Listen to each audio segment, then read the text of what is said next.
सारा प्रणाम। मैं हूं उपेंद्र राय। हस्तक्षेप के स्पेशल एडिशन में आपका स्वागत है। हम आज बात करेंगे केंद्रीय सड़क परिवहन और राजमार्ग राज्य मंत्री retired general BK Singh ji से, जो थल सेना के प्रमुख भी रह चुके हैं। उन्होंने अपने कार्यकाल में सेना के विभिन्न महत्वपूर्ण मिशन में अहम भूमिका निभाई, जिनके लिए उन्हें कई मेडलों से सम्मानित भी किया गया। सेना की सेवा के बाद वो राजनीति में आए और गाजियाबाद लोकसभा सीट से भारी मतों से चुनाव जीतकर मोदी सरकार में दूसरी बार मंत्री बने हैं और पहली बार उन्होंने अपनी जीत में रिकॉर्ड कायम किया था। उन्हें पहली बार विदेश राज्य मंत्री के साथ उत्तर पूर्वी राज्यों का मंत्री भी स्वतंत्र प्रभार चार्ज के साथ बनाया गया था। कोरोना काल में देश के सामने कई चुनौतियां हैं, जिनमें सड़क परिवहन भी शामिल है। तमाम मुद्दों पर आज हम उनसे बात करेंगे।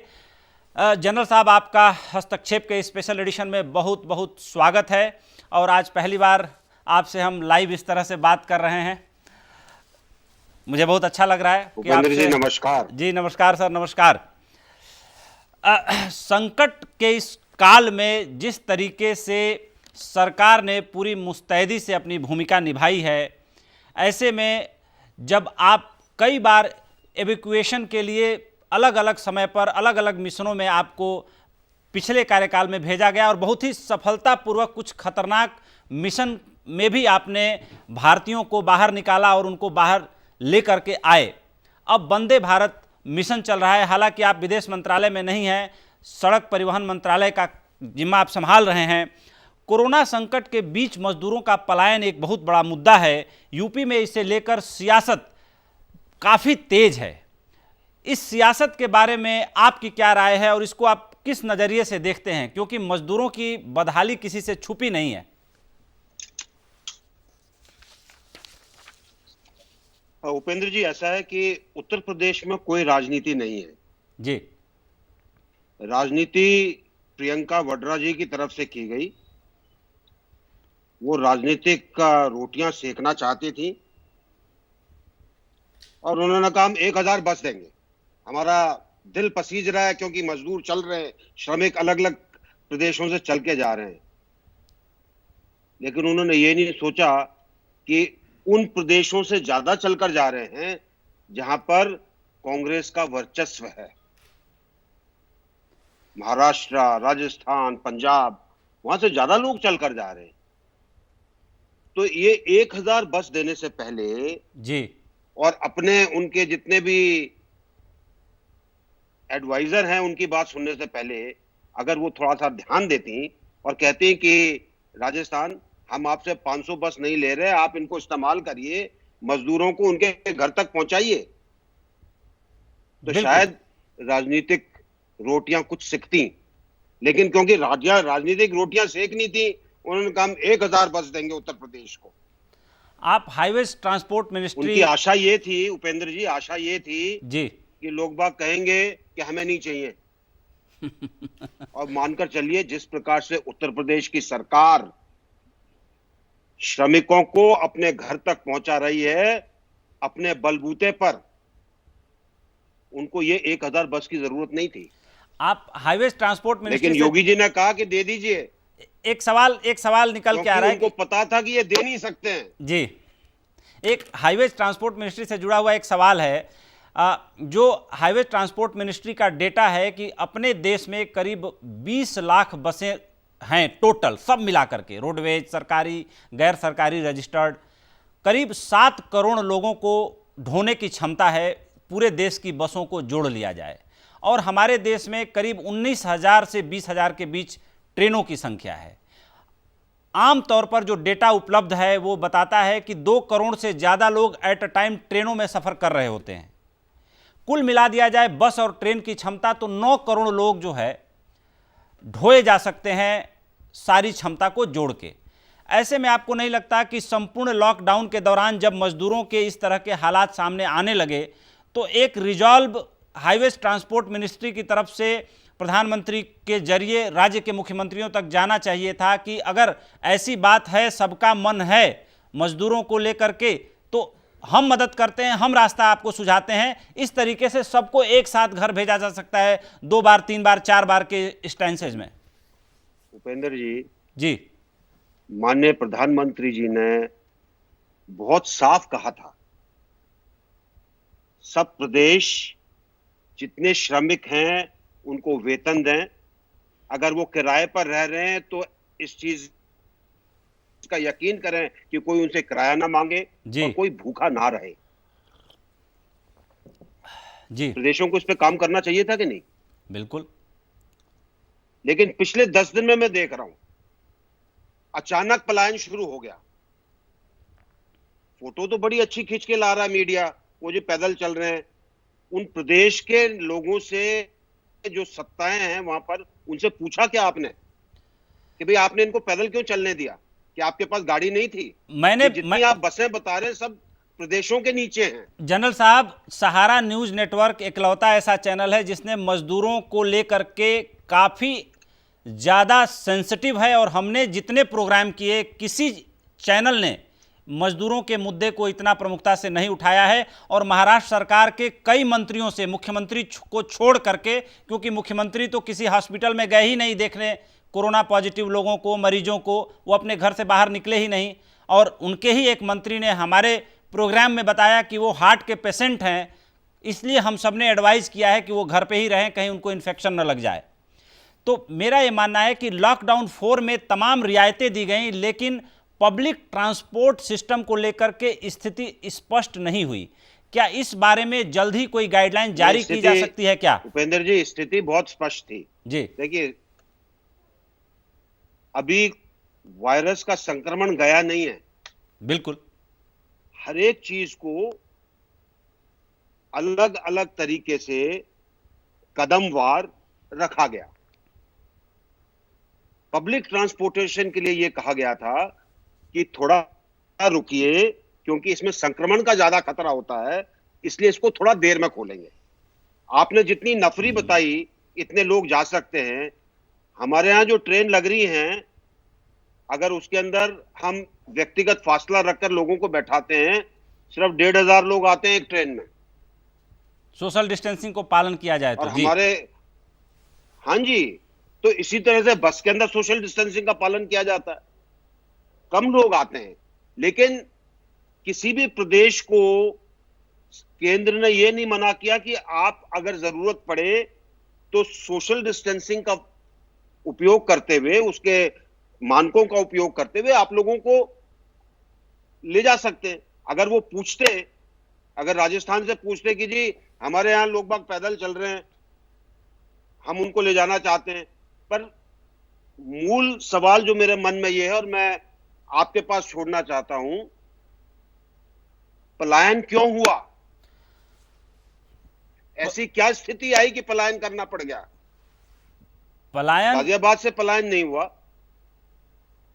गाजियाबाद के अंदर हमारे जितने भी श्रमिक थे, हमने कहा हम खाना देंगे आपको, आप बैठिए, चाहे आपको पका खाना मिले, चाहे आपको राशन मिले, हम नहीं। लेकिन कुछ लोगों के अंदर उत्सुकता थी, क्योंकि चारों तरफ ये कुछ हो रहा है। जनरल साहब, कल जो गाजियाबाद में भीड़ इकट्ठा हुई, वो कहां से लोग आए थे? कल गाजियाबाद काफी सुर्खियों में था। सब बाहर से थे, सब बाहर। दिल्ली। देखिए, ऐसा है कि शुरू के दिनों में भी आपने देखा होगा, लॉकडाउन जब शुरू हुआ था जी, एक दिल्ली के अंदर अफवाह हुई जी, गाजियाबाद चले जाओ, वहां से बसें जा रही घर हैं। चले जाओगे।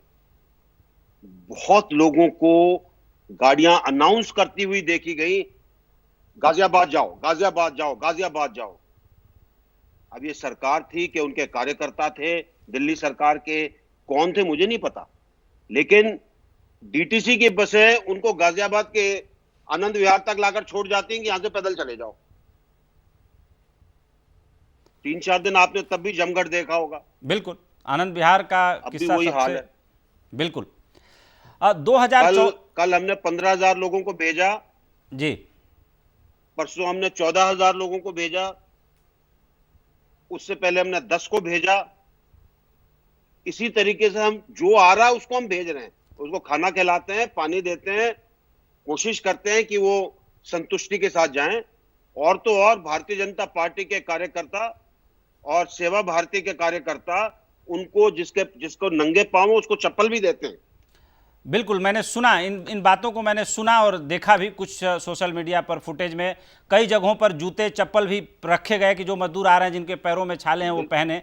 बिल्कुल आप सही बोल रहे हैं। आपने मेरे से सवाल किया कि पलायन क्यों हो रहा है, ये सवाल जनरल साहब मैं आप ही से पूछ रहा हूं कि पलायन हो क्यों रहा है। नहीं, मैं इसलिए आपसे पूछ रहा हूं कि अलग अलग प्रदेशों में अलग अलग चीज है जी। देखिए, अगर मैं महाराष्ट्र की तरफ देखता हूं, मुंबई से पलायन को देखता हूं, तो मुझे लगता है कि भूमाफिया इसमें एक्टिव होगा जी, कि भाई जगह खाली हो, हम उसको ऑक्यूपाई कर लें। दूसरा, एक अफवाह फैला दी जाती है, यार भेजो ना इनको यहां से, हमको क्या कहते हैं, हमको खाना नहीं खिलाना पड़ेगा, हमको किराया इनसे क्या कहते हैं, हमारा जो ये नहीं दे रहे हैं वो बच जाएगा। ठीक है, तो कई प्रदेशों के अंदर ये फैलाई गई है चीजें। जनरल साहब एक बड़ा मानवीय सवाल आपसे पूछ रहा हूं। आप गरीबों के दुख दर्द को बहुत अच्छे से समझते हैं, उनकी आवाज़ उठाते रहे हैं और उम्र के तीसरे पड़ाव में आप आंदोलन से निकले हुए आदमी हैं। जब चुनाव आता है, रैलियां होती हैं, तो लाखों लोगों को ट्रांसपोर्ट करने के लिए बसें आ जाती हैं, रिसोर्सेज आ जाते हैं, संसाधन आ जाते हैं। उसी मुंबई शहर का जो बांद्रा कुर्ला कॉम्प्लेक्स का जो मैदान है, MMRDA ग्राउंड है, उसमें पैर रखने की जगह नहीं मिलती है। मुंबई के जो गरीब मजदूर हैं इनको, या और पुणे में मान लीजिए भारतीय जनता पार्टी की सरकार गुजरात में भी है, गुजरात में भी बहुत ज़्यादा देखने को मिल रहा है। लोग इतने निष्ठुर क्यों हो जाते हैं जब कोई आपदा आती है, या जब स्वयं मजदूरों से या वोटरों से कोई स्वार्थ नहीं रह जाता लीडरशिप वाले लोगों का, तो उनको ऐसे हालात में क्यों नहीं आगे निकल के लोग आते हैं और अपना हाथ देते हैं और काम करते हुए दिखते हैं। बहुत मुश्किल से बमुश्किल लोग दिखते हैं। इतना खुदगर्ज हम क्यों हो जाते हैं? मेरे ख्याल से सब लोग करते हैं। हमारे यहाँ कोशिश हो रही है, मैं सब जगह देख रहा हूं, सब जनप्रतिनिधि घूम के इस चीज का आश्वासन दे रहे हैं कि भाई आपको जाने की जरूरत नहीं है, काम शुरू होने वाला है, आप यहीं पर रुकिए, अब दोबारा जब तक आप आओगे तो आपका काम चला जाएगा। लेकिन कई जगह पर मैंने ये निष्ठुरता जरूर देखी, कई प्रदेशों में जी, भगा दो। और एक पता नहीं कहां से अंडरग्राउंड एक क्या चाल चली गई है कि उनके अंदर फैला दिया गया कि भाई यहां पे मत रहो, अपने घर जाओ, यहां पे पता नहीं कब तक बंद रहोगे, खाना पीना बंद हो जाएगा। अब जब किसी गरीब को आप ऐसा बोलते हो, वो क्या करेगा? जाहिर सी बात है उसका दिल टूटेगा, मन टूटेगा। वो टेलीफोनों पे बात करता है, जो मुंबई वाला वो सूरत से बात करता है, अरे भैया यहाँ पे बहुत गड़बड़ है, चलो। तो लोग बाग फिर उतावले हो जाते हैं। तो ये एक ऐसी अगला सवाल ले रहा हूं, जिसमें प्रदेश की सरकारों को बहुत काम करने की आवश्यकता थी। ये बात बिल्कुल आपकी सही है कि प्रदेश सरकारों को जो जिम्मेदारी निभानी चाहिए थी और जिस साफ मन से मजदूरों के लिए सामने आना चाहिए था, क्योंकि मजदूर हर प्रदेश के विकास में बहुत बड़ा योगदान अदा करते रहे हैं और अदा कर रहे हैं। ऐसे में उन्हें ऐसे हालात में छोड़ दिया गया। सबका मन उनकी दशा को देख के कहीं ना कहीं दुखी है। 2014 में जब आप पहली बार सांसद बने तो आम लोगों को उम्मीद थी कि आपको रक्षा मंत्रालय जैसा पदभार मिल सकता है, लेकिन आपको विदेश राज्य मंत्री बनाया गया। इस फैसले के पीछे international fellows hall of fame में अंतर्राष्ट्रीय अध्येता के रूप में आपका पहला भारतीय सेना अधिकारी होना था या कुछ और कारण था? उपेंद्र जी, अभी बात कर रहे हैं हम श्रमिकों की। मैं एक चीज आपके साथ कहना चाहूंगा जी। अगर श्रमिकों को कैसे देखभाल की जाती है, उत्तर प्रदेश उसका एक एग्जाम्पल है, बिल्कुल उत्कृष्ट एग्जाम्पल है। इसमें जितने लोगों को गाड़ियों से, जितने लोगों को जनपदों में उनके घरों तक पहुंचाया गया है, जिस तरीके से उनकी देखभाल की है, मेरे ख्याल से और कहीं नहीं हुई। बिल्कुल, तो ये एक बड़ा एग्जाम्पल। और बाकी देखिए, ऐसा होता है कि किसी भी टीम के अंदर टीम का जो कैप्टन होता है वो इस चीज का चुनाव करता है कि कौन कहां पर खेलेगा। उत्तर पूर्वी राज्यों के मंत्री के स्वतंत्र प्रभार मंत्री के रूप में आपने कार्यभार संभाला। उन राज्यों में, उत्तर पूर्वी राज्यों में कोरोना का कहर बहुत मामूली रूप से अपना असर दिखा पाया और वहां पर आम तौर पे जिंदगी सामान्य है और लोग बहुत अच्छे तरीके से वहाँ पर काम कर रहे हैं। वहाँ पर कोरोना फैल नहीं पाया। इस संक्रमण को उत्तर पूर्वी के सभी राज्य रोकने में काफ़ी हद तक कामयाब रहे। आप चूंकि वहाँ काम करते रहे हैं, वहाँ के लोगों से लगातार मंत्रालय देखने के कारण टच में रहे, आप क्या समझते हैं कि क्या वजहें रही होंगी? वहाँ का वातावरण, मौसम या कुछ और? नहीं, देखिए, 2-3 कारण है। पहली चीज, हमारे यहाँ संक्रमण कैसे फैला? जी। कुछ लोग बाहर से आए, संक्रमित होकर आए, उन्होंने ध्यान नहीं दिया, दुकानों में गए, मॉल में गए, इधर उधर गए, संक्रमण फैलने लगा। और ये ज्यादातर शहरी इलाकों में था। इसी तरीके से असम ले लीजिए या और कहीं ले लीजिए, शुरू के जो 1-2 केस निकले वो इसी तरह निकले। उसके बाद एक दौर आया जबकि तबलीगी जमात के लोग चारों तरफ फैले, उसका बहुत असर पड़ा। बिल्कुल, जहां जहां गए वहां कोरोना फैला, उसका असर पड़ा। बिल्कुल असर पड़ा। हाँ जी, उत्तर पूर्व में भी पड़ा। लेकिन बहुत से लोग ऐसे थे जो अपनी जगह पे नहीं गए उत्तर पूर्व के अंदर, वो यहीं पे घूमते रहे, और इसीलिए उत्तर पूर्व के अंदर संक्रमण बाकी प्रदेशों की बनिस्बत कम हुआ है। एक और सवाल है सर, और वहां पर ज्यादातर, सर एक और सवाल ले रहा हूं, ज्यादातर ग्रामीण इलाका है। बिल्कुल, एक और सवाल उत्तर पूर्व से ही ले रहा हूं। आम तौर पर देखा गया है कि मणिपुर से, त्रिपुरा से, नागालैंड से, मेघालय से, इस तरह इन शहरों से, इन प्रदेशों से आए हुए जो बच्चे दिल्ली, मुंबई जैसे शहरों में काम करते हैं, उनके काम की, उनकी शैली की, उनके अनुशासन की मैंने हर जगह बहुत तारीफ होते हुए देखा है। इतनी तमीज उधर के बच्चों में, उधर के लोगों में, और इतना अनुशासन कैसे आता है?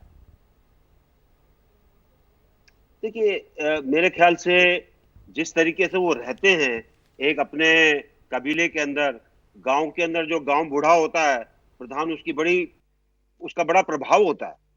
हमारे यहाँ तो प्रधान को लोग गोली भी मार देते हैं। तो थोड़ा सा कल्चर के अंदर फर्क है, और इसलिए आप देखेंगे कि वहां पर सहृदयता लोगों के अंदर ज्यादा है, इसलिए हॉस्पिटैलिटी इंडस्ट्री के अंदर बहुत अच्छा काम करते हैं, रिस्पॉन्ड करते हैं। ये एक शैली है, एक वहां पे रहने, और ये बहुत से लोग नहीं समझते। जब तक आप वहां पर जाकर देखेंगे नहीं, तब तक आपको समझ में नहीं आएगी बात। उत्तर पूर्वी राज्यों की बात हो रही है तो एक और सवाल लेता हूं। उत्तर पूर्वी राज्यों में उद्योग, धंधों और रोजगार के अवसरों की भारी कमी है। इसकी एक वजह है कि देश के सुदूर हिस्सों तक आवागमन की कमी है। सड़क परिवहन एवं राष्ट्रीय राजमार्ग राज्य मंत्री के रूप में इस कमी को दूर करने के लिए कितना काम हुआ है इन 6 सालों में? मोदी सरकार पार्ट 1 और पार्ट 2 में आज 1 साल पूरे हुए हैं। बहुत बहुत काम हुआ उपेंद्र जी। बहुत चीजें जो रुकी पड़ी थी वो शुरू हो गई। बहुत से हाईवेज और एक्सप्रेसवेज जिनके ऊपर पहले बहुत धीमी गति से काम चल रहा था, तेज गति से काम चल रहा है। रेलवे लाइन कैसे इम्फाल तक पहुंचे और उसके आगे जाए, उस पर काम चल रहा है। इसी तरह से सिक्किम की तरफ काम चल रहा है। सब तरीके से कोशिश की जा रही है कि हमारे उत्तर पूर्व का या पूर्वोत्तर का विकास हो। बिल्कुल। और पूर्वोत्तर की खासियत है कि पूर्वोत्तर चाहे इंडस्ट्री कम हो, लेकिन वहां पर जैविक, ऑर्गेनिक खाद्यान्न का बहुत बड़ा एक भंडार है, और पूरे दुनिया के लिए हमारा उत्तर पूर्व ऑर्गेनिक फूड सप्लाई कर सकता है, जो कि एक बहुत बड़ी चीज है। बिल्कुल। जनरल साहब, चूंकि हम मजदूरों, श्रमिकों की बात कर रहे थे, एक सवाल फिर मैं उनसे जुड़ा हुआ लेना चाह रहा हूं। देश के तमाम राष्ट्रीय राजमार्गों पर लाखों, या यूं कह सकते हैं कि अभी तक करोड़ों मजदूर सड़कों को नापते हुए जा चुके हैं। ये हो सकता था कि तमाम जो टोल बूथ हैं, एक मैकेनिज्म डेवलप किया जा सकता था कि पर्टिकुलर एक जगह पे मजदूरों को बसों के द्वारा, संसाधन के द्वारा, ट्रांसपोर्ट सिस्टम के द्वारा चीज़ों को डिमार्क करके उनको वहाँ से रोक करके राज्य सरकारों को अलर्ट किया जा सकता था, या केंद्र सरकार भी कोई न कोई व्यवस्था कर सकती थी। आप नहीं मानते हैं कि जो मजदूर सड़कों पर चलते चलते दम तोड़ दिए? एक भी प्रधानमंत्री ने जब संपूर्ण लॉकडाउन किया था तो कहा था उन्होंने कि देश को आर्थिक कीमत चुकानी पड़ेगी, लेकिन एक जान भी मेरे लिए बहुत कीमती है, और जान है तो जहान है।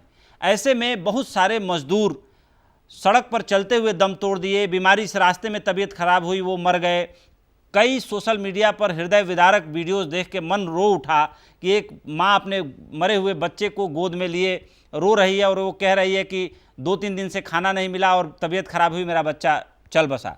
तो आपको नहीं लगता कि राष्ट्रीय राजमार्गों का इतना शानदार नेटवर्क है और मोदी पार्ट 1 और पार्ट 2 में इतना बढ़िया काम हुआ है, इस काम की तारीफ चारों ओर हो रही है, इसमें कहीं कोई दो राय नहीं है, तो इस नेटवर्क का मजदूरों को मदद करने की दिशा में भी बहुत अच्छा इंतजाम हो सकता था और पर्टिकुलर एक जगह पे उनको डिमार्क करके रोका जा सकता था या उनको कोई ना कोई मदद अलग तरीके से पहुंचाई जा सकती थी खाने पीने की राष्ट्रीय राजमार्गों पर।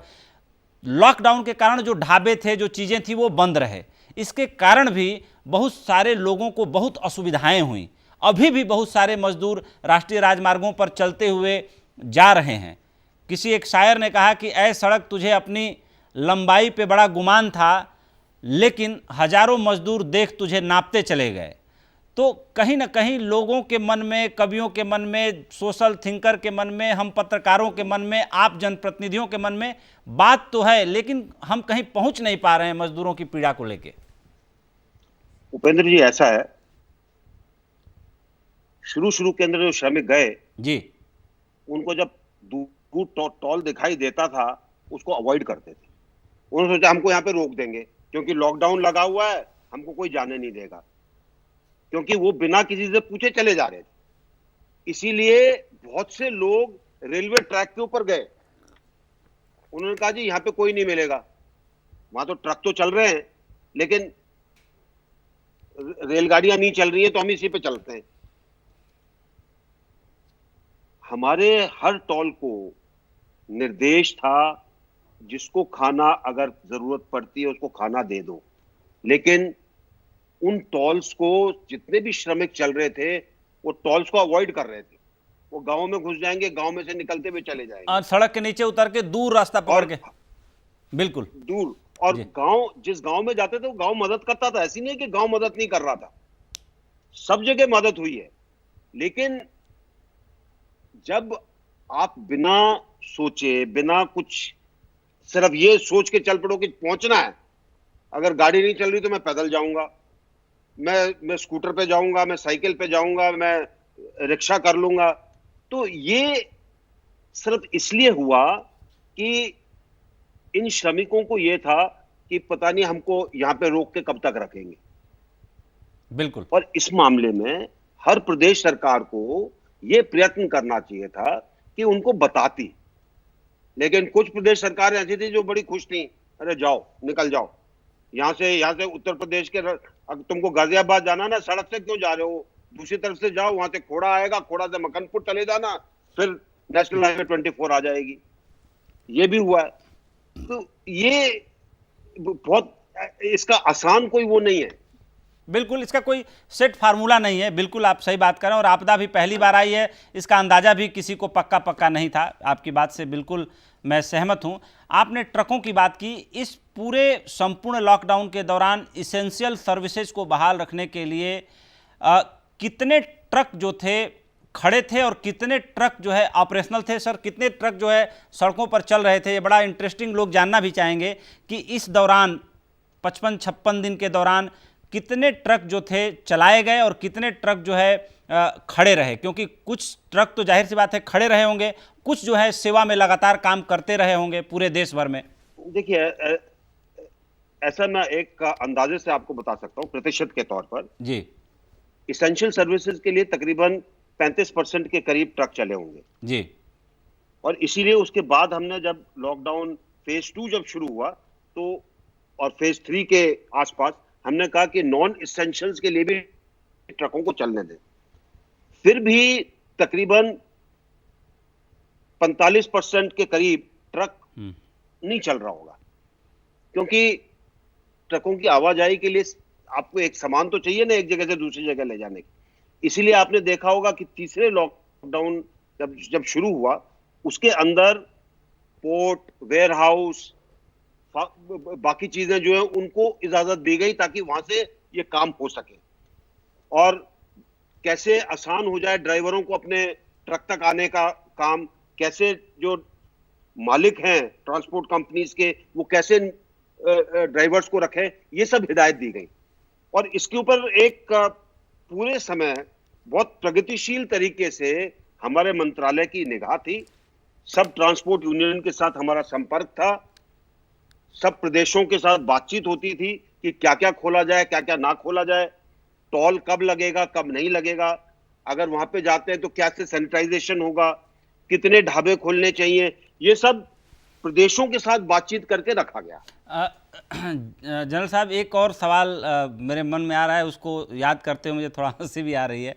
जो ये 1000 बसों की पॉलिटिक्स हुई यूपी और की सरकार और कांग्रेस पार्टी की महासचिव प्रियंका वाड्रा के बीच, ये यूपी की पॉलिटिक्स नहीं है, यूपी की पॉलिटिक्स नहीं है। नहीं, मेरा ये कहना है, एक ही व्यक्ति की पॉलिटिक्स है। मेरा ये कहना है कि उसमें से 69 बसों को कुछ ही घंटों में आप लोगों ने पता करके बता दिया कि स्कूटर है, ऑटो रिक्शा है, एम्बुलेंस है।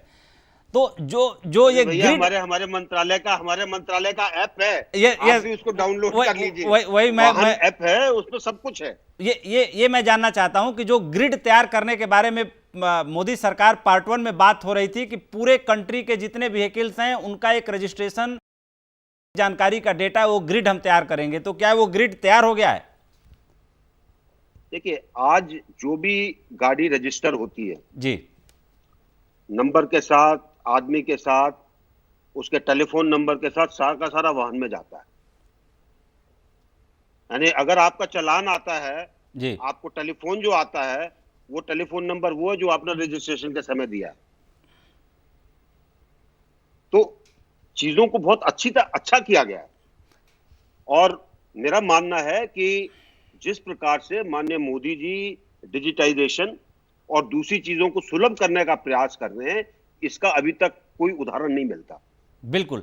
एक दूसरा सवाल, जिस तरीके से नितिन गडकरी जी ने पार्लियामेंट में खड़ा होकर बोला था कि यूपी का आदमी कहीं केरल में जाकर ड्राइविंग लाइसेंस बनवा लेता है और जो है केरल का आदमी राजस्थान में आकर ड्राइविंग लाइसेंस बनवा लेता है, उसकी एथेंटिसिटी नहीं होती है। एक आदमी के पास कई स्टेटों के ड्राइविंग लाइसेंस कई बार पुलिस इन्वेस्टिगेशन में मिले। तो इसके लिए भी एक प्राविधान था कि जो है पूरे कंट्री के जो ड्राइविंग लाइसेंस हैं उनको एक ग्रिड के साथ जोड़ दिया जाए, ताकि पुलिस कहीं भी वेरीफाई करे कोई रैश ड्राइविंग कर रहा है तो उसका तुरंत पता लगाया जा सके, देखा जा सके, ऑनलाइन सिस्टम के जरिए उसे जोड़ा जा सके। काम चल रहा है, वो काम चल रहा है, उस पर काम चल रहा है। क्या लगता है सर, कितना जल्दी तैयार हो जाएगा? क्योंकि एक बहुत महत्वाकांक्षी परियोजना है और इससे बहुत जल्दी हो जाएगा। साल के अंत तक हम इस हालत में होंगे कि ये अभी भी ज्यादातर आपके जो ड्राइविंग लाइसेंस की इंफॉर्मेशन है वो अवेलेबल है बिल्कुल हमारे डेटा के अंदर, और ये सारी चीजें ऐसी कर दी है कि सुलभ हो। कोरोना काल में सड़क परिवहन को लेकर के कई नई चुनौतियां सामने आ रही हैं। सोशल डिस्टेंसिंग भी जरूरी है। मंत्रालय की आगे की क्या गाइडलाइंस होगी?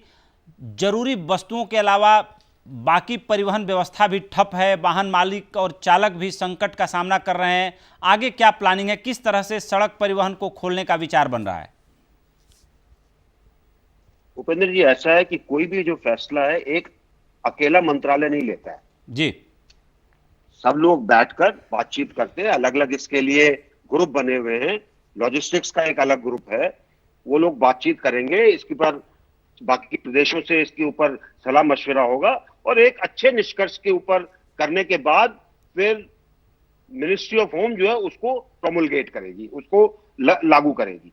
तो मानकर चलिए कि इसके इन चीजों के अंदर बहुत आपस में मिलकर काम हो रहा ताकि सबको राय जो है इसके अंदर आ सके।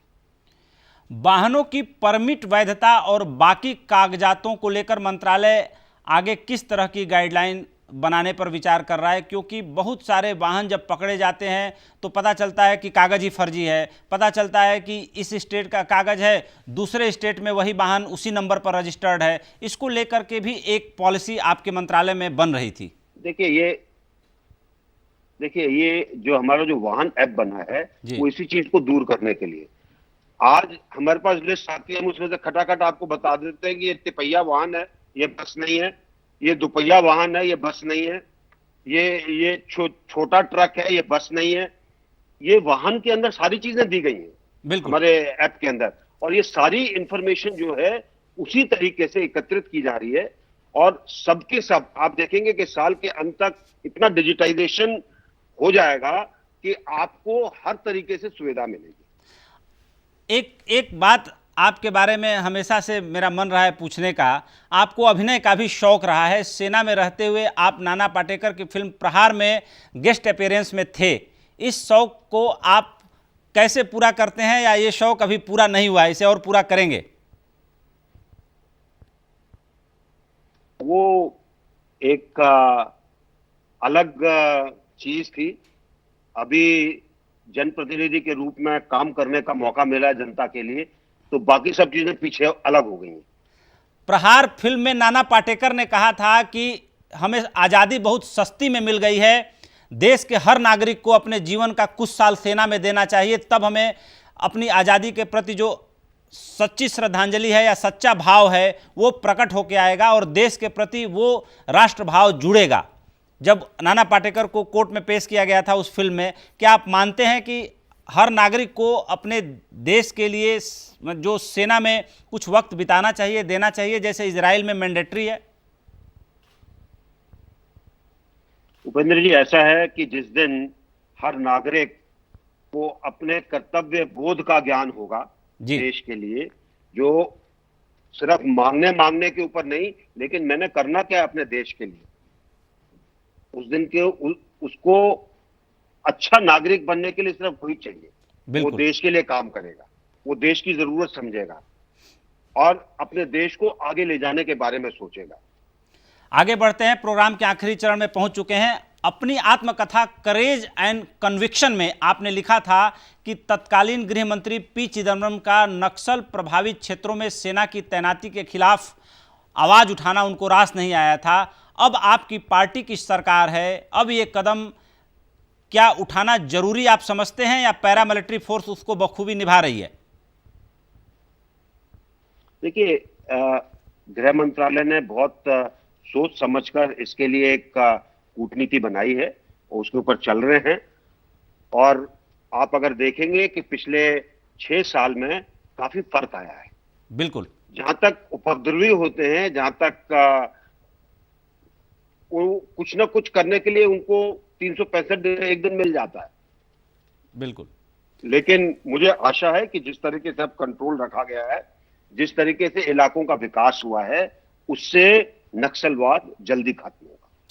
पहले आप कमांडो थे, फिर आप जनरल और बाद में थल सेनाध्यक्ष तक पद पर पहुंचने वाले पहले कमांडो विंग से पहले व्यक्ति आप रहे। 42 साल तक सेना की सेवा की, बाद में आप अन्ना हजारे के भ्रष्टाचार विरोधी आंदोलन से जुड़े और अब भारतीय जनता पार्टी के अहम नेता और केंद्र सरकार में 2 बार से मंत्री हैं। इतनी सारी भूमिकाओं में से कौन सी भूमिका आपको सबसे ज़्यादा याद आती है और उस भूमिका में आप अपने को देखना बहुत ज़्यादा पसंद करते हैं? उपेंद्र जी, हर भूमिका का अपना अपना वक्त, एक अलग रंग है जी। उसके अलग अलग उसके अंदर काम करने के लिए तरीका है। तो जहां पर आप हैं, अगर आप उसको अच्छा कर सकें तो वो अपने आप के अंदर यादगार बन जाता है। बिल्कुल। एक आखिरी सवाल, अब आप आर्मी में रहे, सेना में रहे, सेना का अनुशासन सबसे ज़्यादा अहम होता है, सर्वोच्च होता है। 42 साल तक आपने सेवा दी, बाद में राजनीति में आए, तो 42 साल तक जाहिर सी बात है जो अनुशासन में आप जिए, कहीं ऐसा तो नहीं कि आपकी चुप्पी और आपके अनुशासन के दौरान जो आप कह नहीं पाए, जो प्रकट नहीं कर पाए, उसकी अभिव्यक्ति है आपके सेना से हटने के बाद का ये जीवन काल? ठीक है, ऐसा नहीं है, तो अनुशासन हमेशा रहता है जी। और आप अगर इस चीज को सोचकर चलें कि मैंने अपने देश के लिए, अपने समाज के लिए काम करना है, तो आप हमेशा अनुशासन में रहेंगे। बिल्कुल। मैं जिस पद पर था उससे मुझे जनप्रतिनिधि के रूप में आने की आवश्यकता नहीं थी। मैं जनप्रतिनिधि के रूप में इसलिए आया कि मुझे समाज के लिए कुछ काम करना था। और आपने देखा होगा कि पिछले 6 वर्ष में गाजियाबाद बदला है। बिल्कुल। अगले कुछ वर्षों के अंदर गाजियाबाद और बदलेगा। और ये मेरे लिए प्रसन्नता की क्षण हो। जनरल साहब, आपने हमसे बातचीत करने के लिए वक्त निकाला। सहारा न्यूज़ नेटवर्क की तरफ से मैं आपको दिल की गहराइयों से बहुत बहुत धन्यवाद देता हूं। आपने बहुत ही बेबाकी से बात की। तो आप सभी ने देखा कि जनरल वीके सिंह जी हमारे साथ बात कर रहे थे। उनके बारे में एक बात मैं ज़रूर कहना चाहूँगा कि वो इकलौते ऐसे नेता हैं जो ये एहसास कराते रहते हैं अपने शीर्ष नेतृत्व को कि जो कुर्सी दी गई है वो उनके लिए छोटी है, और जिस पद पर जब भी उनको जो जिम्मेदारी मिली, बहुत ही साहसपूर्वक, बहुत ही बुद्धिमत्तापूर्वक उन्होंने अपनी जिम्मेदारी का निर्वहन किया और जो काम मिला उसे बखूबी करके दिखाया। और कई खतरनाक मिशन को भी जनरल वीके सिंह जी ने मंत्री पद पर रहते हुए भी अंजाम दिया है, जिसे देश ने देखा भी है। तो हस्तक्षेप के स्पेशल बुलेटिन में मुझे दीजिए इजाज़त। रात 8 बजे हम फिर हाजिर होंगे। तब तक के लिए धन्यवाद। सहारा प्रणाम।